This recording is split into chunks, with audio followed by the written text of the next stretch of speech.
Welcome back to another episode of Bossy, Brilliant, and Badass. My name is Lisa Lindsay, and I'm here with my spicy co-host, Liz Green. Spicy. Liz. Okay, like that.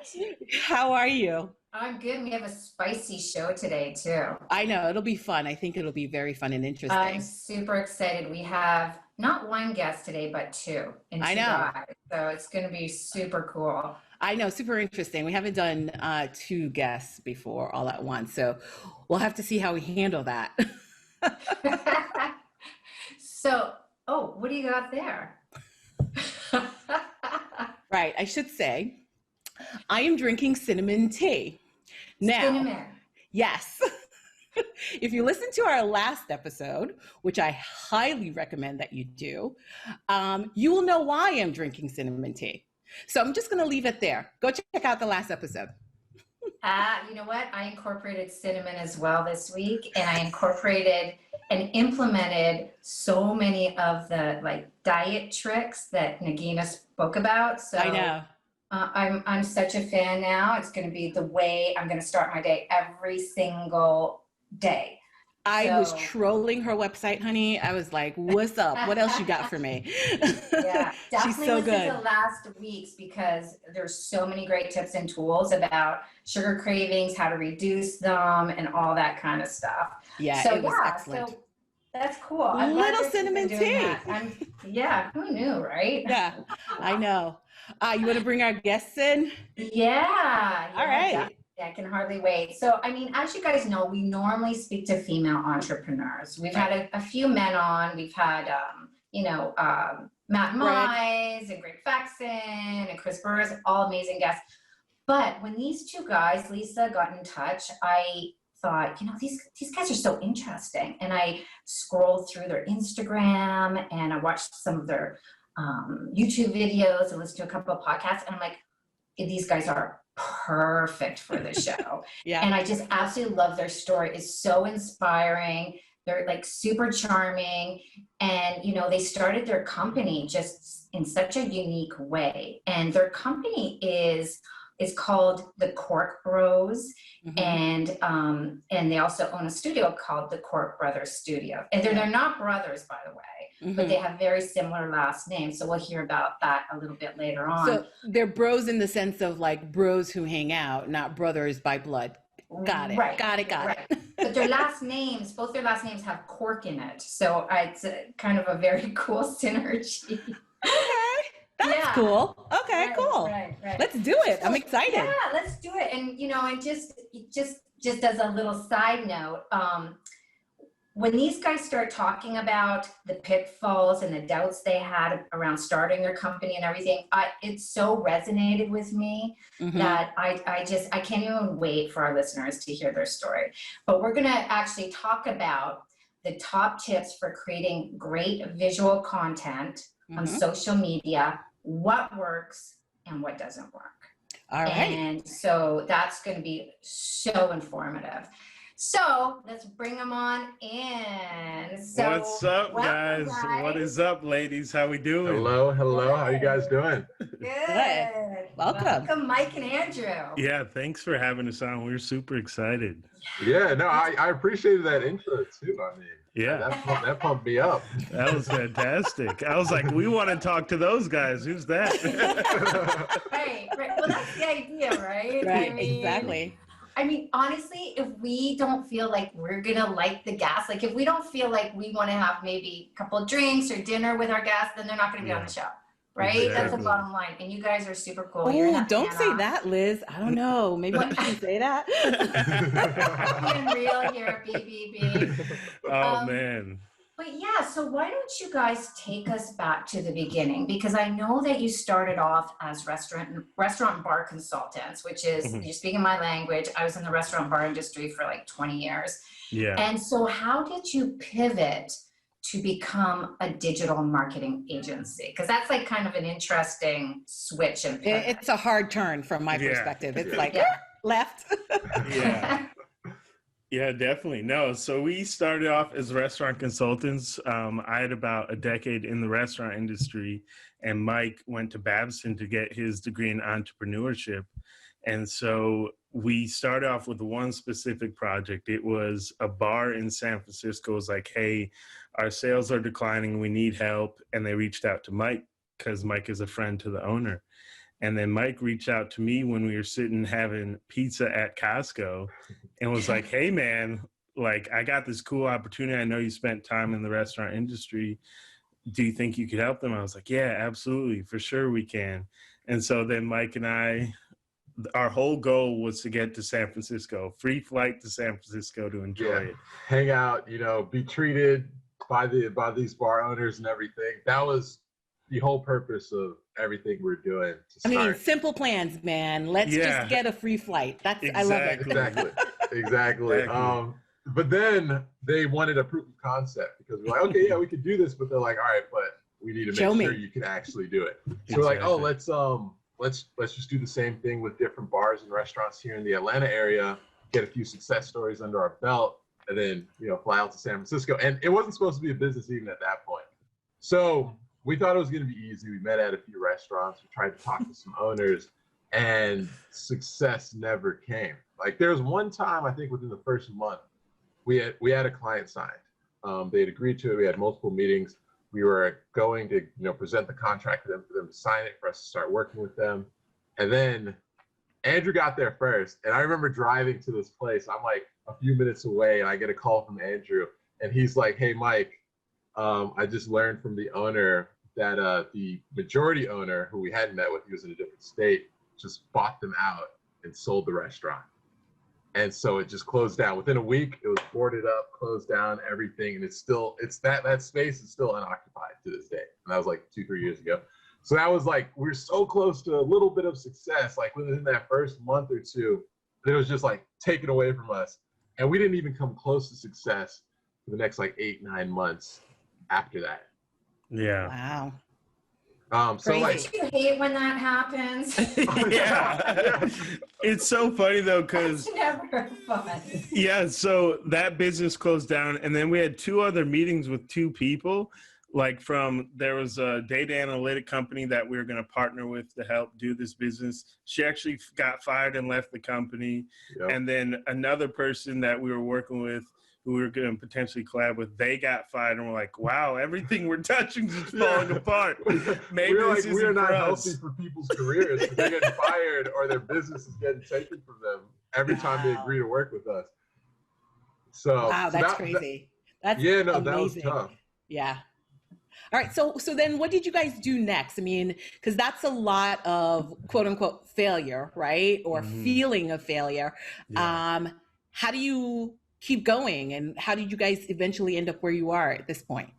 I mean, I think the tough thing there was that it was a lot of like technical, like tangible failure, right? We didn't close these deals, all these different things, but we're so new into the business.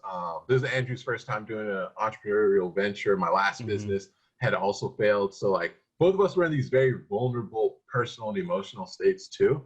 And we had a lot of family, friends, all these different things that we felt like we were under a microscope from them, even though we weren't, but it felt like that. And so when we were feeling these bits of failure, that was even tougher, thinking like, oh shoot, we just told them we're going to close this deal or this deal, because we were excited about it. Yeah. And then it didn't materialize.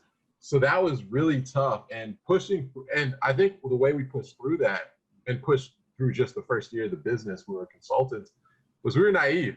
We were just too dumb to know how bad it actually was. Yeah, exactly. And so kind of the next steps from there was we created 5 different services that we could offer restaurants: inventory control, labor analysis, menu redesigns, things like that. And we tried to pitch for 6 months, didn't sell one single thing. Wow. Like we didn't sell anything.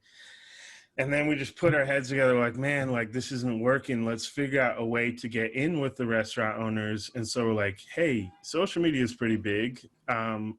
There's some needs for food photography. So let's teach ourselves how to do food photography. So wait, you weren't photographers at this point at all? Nope, never. The most we've done is on vacation taking the group photos. Yeah, exactly. So we knew nothing about photography. We actually had a Nikon camera. Mike had like a 6-year-old camera or something. And he was like, you know, I got this camera, let's start offering free photo shoots to build our portfolio and to get in with the restaurant owners to offer them our other services. So we started going in with the camera, which we didn't know how to do. We didn't know how to control ISO, aperture, any of that. We knew nothing. So it was actually just a peacock. So we were using our phones to take the photos. And when the owners would come out, I'd be like, yo, Mike, pretend like we're taking some with the big boy camera. and we did that for our first like 10 shoots. And they're like, okay, maybe we should try and learn this camera stuff. So Mike started learning and doing research and things like that. And so we noticed after about 3 to 4 months of doing that, and, you know, we got in with the owners and we offered the other services. They didn't even care about the other services, and it kind of killed any conversation with any restaurant owner. So we're like, hey, let's just focus on the content creation. So in the first year, we made $244 total. And wow. Yeah. You well done, actually. Did you guys have part-time work throughout that time? Like, how were you making money? If you don't mind me asking. Yeah, no, definitely. I was working at Starbucks 4 a.m, 10 o'clock. Would get off, do the business until like 5, and then from like 6 to 10 or midnight, I'd go drive for Uber, and so that's how I was making money during that time. Wow, true entrepreneur. Yeah. Mike, what were you doing? Yeah, I was an Amazon reseller, so I was selling things on Amazon. Right. Yeah. Yep. Right. So you guys always had this entrepreneurial spirit, right? Mm-hmm. I mean, I always knew I wanted to be an entrepreneur since I was like, actually, I've never told this story before. Since I was like 7 or 11, I forgot which one, but it was one of those. Those are years. 2 different things, Mike. Yeah. I know. It all blurs into the same thing for me. It's like I was a kid. Yeah. When I was a kid, I was in Ghana. I lived in Ghana when I was younger, and I was in Ghana. And I was just like, I think my grandfather was talking about how crappy politics was or something. And I was like, you know, he was talking about the bureaucracy. And I was like, if I could just become a, whatever, I forget, what do they call him? Oh, a dictator. If I could just become a dictator, there would be no necessary bureaucracy because I would just make all the right decisions for the country and everybody would be happy. Like I'd be a benevolent dictator. But then I realized I was like, I'm a U.S. citizen. There's no way they're going to let me be a dictator. So if I have my own business, I can make all the right decisions. You can be a dictator in your business if you want. Yes. Exactly. Yes. So that's where the dream started, and it's been forward since there. Oh my goodness, Mike the dictator. All right. You said something really interesting there too, because usually people who are entrepreneurs and want to start their own businesses are usually also, I've found anyway, people that don't really want to listen and take a lot of instruction and sometimes even bullying from managers. Independent minded. Yep. Yeah. And that's one of the reasons why I wanted to start my own company. I thought, I don't want to work for anybody else. Yeah. I want to work for myself. So that's really interesting. And it sounds like you guys kind of, you know, kicked and clawed your way through. Like you worked at, you know, Starbucks, you know, were an Uber driver. And so that's really, really admirable. And I think you really have to have that to become an entrepreneur. You have to have that idea and mindset, like, I'm going to do whatever it takes to get there. And people do get there with that attitude. So that's so inspiring to hear that from you guys. Yeah, so we call that grit and determination is what we call that. Right, grit and determination. So take us a little bit forward to, all right, so you guys have your company. You're doing well. You're working with all these great brands like Jekyll Brewing, Pontoon Brewing, Angry Orchard, love that beer, Boxed Water, Body Armor. How did you get there? Yeah, definitely. No. So about 8 months ago was when we really started honing in our skills. And so we purchased our first camera after Mike had learned actually how to use cameras.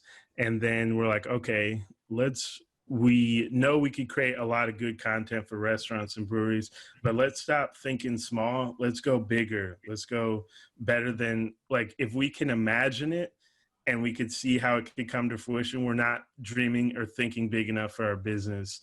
And so over the last 8 months, I've reached out on social media over 600 of these brands, basically to initiate the conversation and say, hey, send us your product and then we'll create you content for free and then we'll send it back. And what that does is that proves to them, like, seeing their product captured by us, there's a lot of value to that. And so that opens the door to conversations to doing paid shoots and things like that. So that's really how we kind of took it to the next level, was we just utilized the two things that we have been learning and building on social media and then content creation, and it kind of all married together. And that's really kind of how we took it to the next level. But to get there, I would say both of us have spent thousands, and I mean thousands, 3, 4, 5,000 hours over the past 2 years, really learning our craft. Because as we said before, we didn't know anything about photography, videography, editing, or social media. I didn't have any social media until, or 4 years leading up to the business. I had just Facebook. And so I had to learn everything from scratch, both of us. So, yeah. So who is the more creative one out of the two, would you say? I don't want any arguments to happen. I mean, we know our roles, okay? Yeah. I think it's pretty equal in terms of we're both creative, just in different spaces. Okay. I feel like I'm very creative with coming up with an initial idea, and then Mike's really good at taking that idea and making it the best visually. What would you say, Mike? No, I definitely say that. I think we're creative in different ways, like Andrew said. Andrew, the way he interacts with people, the way he conceptualizes even engaging with a person is its own creativity in and of itself. And that, I mean, that's huge. And then for me, I would say I have like that more traditional artistic creative flair. And then like when it comes to content creation and stuff like that. But, you know, it's kind of like a marriage of, you know, it kind of completes each other. Yeah. Yeah, because your stuff is just fantastic. Like, I just love it. Like, you would never know that you guys are like fairly new at this. Yeah. Thank you. Yeah, thank you. We created our first video last May. Like May during COVID? No, the May before. Oh, May 2019. Okay. Yeah, 2019 was the first time we created a video for a business, and we've just been growing and growing since then. Yeah, that's amazing. What would you say, so a couple of tips for our listeners in creating some great visual content, because not everybody is going to be as maybe artistic as you guys. And so what can some people do to just create some really great content for social media, and what works and what doesn't? Absolutely. Yeah, I'll start off, give a few, and then Mike could talk more about the specific creative direction of that.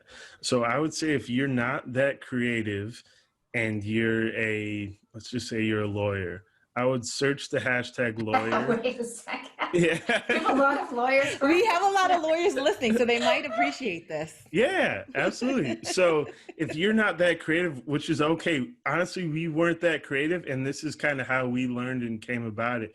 We searched the hashtag lawyer, and then we just saw the top 100 posts, and we just saw, okay, what kind of content are they creating? So we didn't reinvent the wheel. We just looked at what other people were doing, and then we made it specific to our brand. So I would say that's one great way to kind of get started, is look at what other people are doing and then figure out how you could do it for yourself. And right. So let me say that in a different way. So basically it's okay to find inspiration in other people's ideas, is what you're saying. Absolutely. Mm-hmm. Yeah. Absolutely. Yeah, no, that's a great point. And, don't be too prideful to say, no, I got to think of this creative, crazy new thing. Like, no, other people are doing it well. Just figure out how to do it for yourself. Can I let you in on a little secret? I worked for a law firm for 12 years, different law firms for 12 years. Mm-hmm. That's what lawyers do. Yeah. Yeah, absolutely. They copy from other briefs and documents. So I don't think I'll get in trouble for letting that one out. And you know what the beautiful thing from doing it is? I feel like in the arts world, like, because you start in school and they're saying, oh, don't plagiarize, all these different things. So then when it comes to like some type of creative work, whether you're writing, drawing, making pictures, whatever, you think it has to be all novel. when it doesn't. Like in every other field, there's so much collaboration that happens, or people learning from other people's experiences. And that's why I feel like a lot of great artists understand that. But a lot of people who want to create content or do something creative think that, oh, wait, you know, there's this block where, you know, plagiarism comes in. And as you said, you want to get inspiration. You don't want to just copy someone's stuff. But what I've learned, and one of the ways I've grown as a photographer and videographer, I took techniques people were using, but then the first time I used the techniques, like the first few times, I'm pretty much doing exactly what they're doing. But eventually it becomes second nature to you. And then you can start using it as a tool in your tool belt to like bring your own personality and flair and ideas to it. So don't be afraid to start, you know, taking other people's tools and using them. And the first few times you're going to be copying them because that's just how you're going to learn. And then after that, you're going to be able to make it something that's uniquely yours. Yeah, absolutely. Interesting. Yeah. I mean, that's what I do with our visuals that go up, right? Yeah. And, you know, I copy something, I put in our colors, I put a spin on it a little bit. So, you know, because I am not, I know Liz thinks I'm like fantastic. I am not. I don't know how to do that. So I just, you know, so it makes sense to me that that's an easy place to start. Yeah, absolutely. Right. And do you guys think that, I know that it's, at least I've read that it's important to kind of trigger reactions in people through social media and imagery, whether it be shock or surprise or, you know, whatever. First off, do you believe that? A, and B, how do we do that? Yeah, it's definitely important. But I think the pitfall people fall into is they think that, oh, it always has to be shock or it always has to be surprise. And that's not the thing. Sometimes I feel like the most basic and fundamental one is you want to trigger connection with people, especially when it comes to social media. You want people to connect with your page, with you as a person in it, because that keeps them coming back. Like, you know, something shocking doesn't mean they're going to follow you or they're going to like seeing your other stuff. But if they have a connection with you, it almost doesn't matter what you do because they just want to see you do stuff. Yeah. Yeah, no, that's a great point. And, you know, one other kind of tip or trick off that too is that do what you're good at. So if you're good at writing text, go on LinkedIn and Twitter and connect and build your brand that way. If you're good on video, you know, search out TikTok, YouTube, Instagram, IGTV, Reels, and then create content around that. If you're really good at photography, then, you know, Instagram, Pinterest, all these other different apps to where you could put your photography at. But if you're good at writing and you're trying to be on camera and you're not good on video, you're not gonna build traction on social media. So don't try to be good at everything. Mike and I are really good at photography and videography and like also being behind the camera too. So like we focus at what we're good at. We don't go to LinkedIn and write a bunch of articles because that's not really what we do. But if that's your thing, like focus your time and energy on that. Right, right. And visual marketing is something like 40 times more likely to be shared on social media. Yeah. So yeah, well, I think super important. So I think the thing I'm thinking about though, because even in line with what you're saying is do what you're good at. Video, like Liz was just saying, is the thing that people tell you to do, right? So like you take even us, this is our third. We're counting clearly. This is our third sort of video for YouTube. And it was a lot of Sturm and Drang for us to even get here, right? Like it was a lot of conversations between the two of us. It was like all kinds of things. I mean, I don't know what kind of personal work Liz had to do, but I had to get real comfortable real quick, right? Absolutely. With this idea of being behind the camera, because even though you want to do what you're good at, you want to also do the thing that works and brings clients to you. Absolutely. So how do you bridge that gap, right? Like, even though if I'm a little bit better at doing Twitter and LinkedIn, but I still want to do video, how do I bridge that gap? What do you think? I think kind of the way you guys are saying that you're bridging it right now. So a lot of people, when they're just getting started, they're like, oh wait, there's 5 different apps I need to be on. I need to make videos. I need to do pictures. I need to have a podcast, all these different things. and they try to put everything on their plate at once. I say start with the thing you're good at, the thing you can find some traction and get some like small wins at. And then once you get that down, because even though you're good at it, once you first start it, you're not going to be at any level of competence as you will a few months in. So get that down, and then you can start, because you do want to be stretching yourself. So then you can start bringing in the more difficult things or the more challenging things for you once you already have the other things down. And you're going to have more confidence. You're going to have more knowledge of what you're actually trying to do when you do try to do that. Yeah, that's what I was saying. Kind of like start what you're good at. And what we do is 80-20. So we focus 80% of our time on what we're good at, but we're still trying to do 20% of our time on LinkedIn, tweeting, different things like that. But once you get that 80% to like, you're, as Mike was saying, like you're so good at that now, then start to try and figure out what you could do next as your 80%, because your first one will already be seamless and you'll have a strategy and a production line down of that. And then you can move on to the next thing. But start at what you're good at. And what that'll do is that'll help you get some little wins and build some confidence to where you can be on camera or you can start taking photos or things like that. So ideally, you know, an entrepreneur, small business owner, say, might want to hire you guys, right, to create this content. Mm-hmm.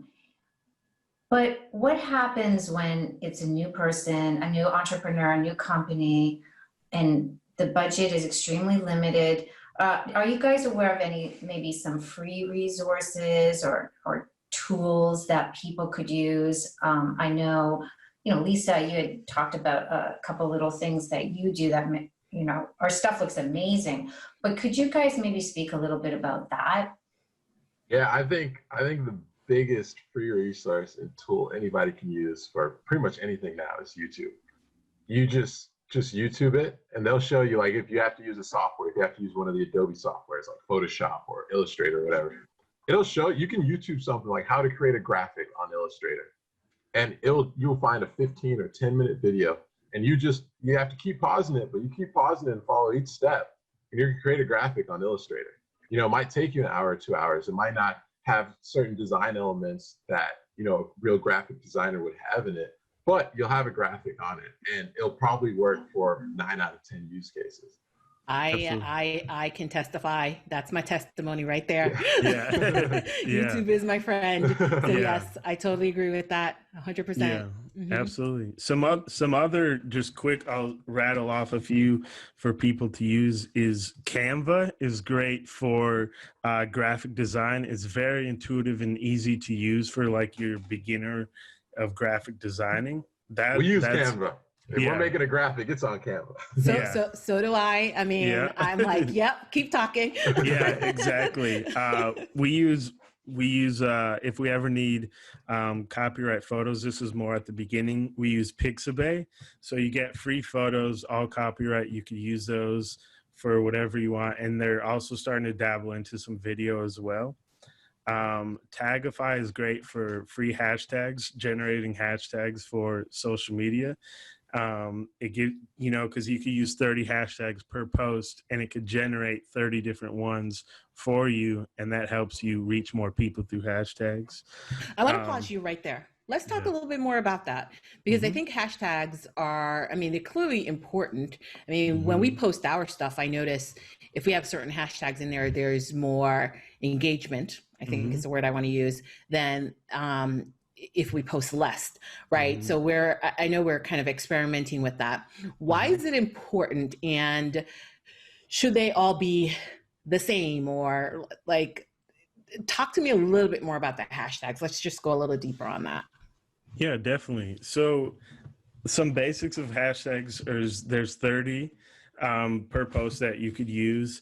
And what Tagify is great for, it gives you different hashtags that, like, they have like a high, medium, and low level. And what that means is the hashtag photo will have millions and millions of people who post on the or use the photo hashtag. And if you use one like Atlanta photographer, it's going to have a lot less people who have used the hashtags. And why hashtags are important is there's people who actually follow specific hashtags on social media. So like graphic designers will follow like Atlanta beer, Atlanta brewery, and then they'll see all their posts. And then what they could do is they could, when they see a brewery posting stuff, hey, I could create some great graphic designs for you, and they'll reach out to you that way. And there's a lot of different instances of people who follow hashtags, so it's important to use different ones that are local to you and bigger ones. And what happens is you could search the hashtag, and when you're searching it, you'll get to see all the different like posts from it. And when you're using the ones that have been used less, your hashtag or your post will house higher up on the specific hashtag for longer when you're using more local and more targeted one. So does that all kind of make sense? Yeah, no, it certainly does. 100%. Yeah. Yeah. So like for you guys, if you're using podcasts, every single person who has a podcast post is going to use that specific hashtag, but then getting more granular into your specific area of New York podcasts or New York podcaster, things like that, then people can kind of see and find your page easier. Maybe like badass podcasts. Yeah, exactly. Exactly. I bet you nobody's using that. Exactly. And then even on the topic of what people are talking about. So if, you know, for us, if we're talking about digital marketing or even photography and videography, putting those there too, because it's relevant, it's related to it. So then that way, you know, you're like, for this podcast, you can hit people with a certain list of hashtags that you couldn't hit on the last podcast, just because we're talking about different things and it's relevant to different people and interests. Right. Yeah, that's definitely something we do, which is to switch up the hashtags based on the topic, based on the guests. Exactly. But there are certain ones that we use consistently, but that's interesting. I think the idea of doing something a little bit more local might be helpful as well. Yeah, absolutely. And what we do is we just save the 30 hashtags into our notes. And so then when we're going to post about our Freestyle Fridays, then we're going to go get those hashtags for that post, and it's just a copy and paste. So every time you're not trying to do 30 hashtags for each post. So that's a great way to use it. Yeah, that's a great tip. Yeah. Great. Excellent tip. You said you had some more? Oh, yeah. Yeah, a couple more really quickly. Yeah, so some free photo editing. Snapseed is really good. It's Google actually owns it now. Great free resource for editing photos on your phone. Storyart and Mo Story, M-O Story, are both great for templates for Instagram stories. And now that LinkedIn has stories as well, it's great to use for that as well. So that's Storyart and Mo Story. Mo Story will be videos and Storyart will be photos that you can create. And, you know, for Mo Story, you just put in different photos, you choose some music, you could do some text on it, and then it creates you a story. You download it and post it to your story. Wow. Fantastic. Awesome. Excellent. Excellent tips. I always learned so much on this podcast. I know. It's sort of like, let's just keep doing the podcast so we can learn some stuff. But I just wanted, before we end for today, I just wanted to maybe talk about a quote that I read. Like, it almost brings tears to my eyes. When I was researching you guys, can't remember what publication it was in, but I'm just going to read it. So start your business with a selfless mindset. Don't focus on what you will get out of the business. Focus on how you can help others. Identify ways to give back and do everything with that in mind. I love that. Yeah, absolutely. It's very meaningful to us because we save a portion of all of our sales to give back to the community in some way. So, you know, COVID-19 brought a lot of financial problems, things like that. And so we actually put more aside to save. And we got 70 different backpacks and supplies to give away to people in the local community, and they were able to, you know, have backpacks and school supplies for the kids, even though they might not be going to school. You know, they, at least when they go back to school, they could have some backpacks there, and we got like really high quality backpacks, so they feel special and they feel cool and things like that. So, you know, for Christmas time, we're going to do like a Santa letter thing. So people, their kids will write letters into us and say, hey, this is what I want for Christmas. And then we'll choose a few of those with the money we've set aside and send presents to that specific family. So it's like our mission is way bigger than just us getting as much money as possible, because if we can't help other people, then, you know, what are we really doing here? Yeah, that's fantastic. I love that Santa letter idea. We did that at my firm as well. We adopted a school and we filled all those wishes, and it's so fulfilling, honestly, to see those kids rip open and get something that they want. And especially some of the kids that we had would not get things for themselves. They would get things for their brother or their sister, like coats and socks. And it's so crazy how many people were in need then, and how many people, given what's going on with COVID this year, how many people are in need now. So that's a fantastic mission, and that's great. Good luck to you guys with that. That's fantastic. We appreciate Wonderful. that. Amazing. We appreciate that. Whew. Wow. Yeah, way to bring us down, Liz. Jeez. we like to be real and hit those emotions. Yeah, I think we need to order another drink from the bar, guys. I think we all need shots after that. Just kidding. Man. But yeah, it's just been so amazing to have you guys on the show. I had such a good time. Yeah. Lisa? No, it was fantastic. I'm so glad you guys came on. I mean, you know, like Liz said at the top, you guys are a little unusual for who we would bring on. Yeah. But I'm really glad that we did, because there's so much to offer from your story alone and how you're managing your business. And like I said, absolute best of luck to you guys. Thank you. I appreciate it. I am feeling very bossy, brilliant, and badass after this podcast. Oh, yeah. So I'm Say rock our that name, the rest of the baby. day. Say baby. our name. Yeah, this is a perfect way to go into the weekend, man. Yes, it is called Badass Fridays. I just want everybody to know. Badass Friday. So now how can people find you? Yeah, definitely. Instagram is the best way to get in contact with us. Send us a DM send us a DM on Instagram, and it's at The Cork Bros. So THCCORKBROS.